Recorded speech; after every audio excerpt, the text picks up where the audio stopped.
জন্য প্রয়োজন আমাদের পেঁয়াজ কুচি করে রাখা,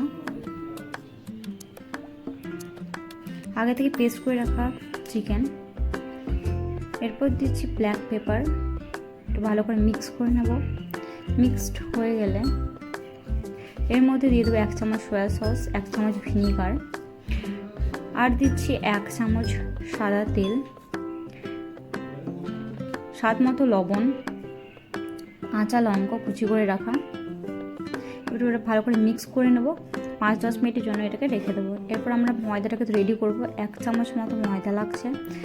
ময়ামের জন্য দিচ্ছি সাদা তেল। ভালো করে একটু শক্ত করে ডোটাকে তৈরি করে নেব। শক্ত করে ডোটা তৈরি করতে হবে। এরপর এটাকে শক্ত করে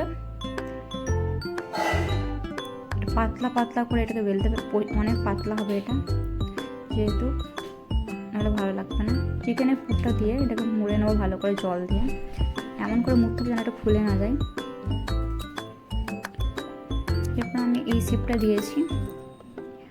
আমার এই শেপটা বেশি সহজ মনে হয়, তাই আমি এই শেপটা দিয়েছি। আপনারা চাইলে অন্য শেপও দিতে পারেন। এরপর আমি গ্যাসে যে জলটা চাপিয়ে রেখেছিলাম, এই জলটার মধ্যে দিয়ে দেবো মোমোটা। এরপর 15 মিনিটের জন্য রেখে দেবো।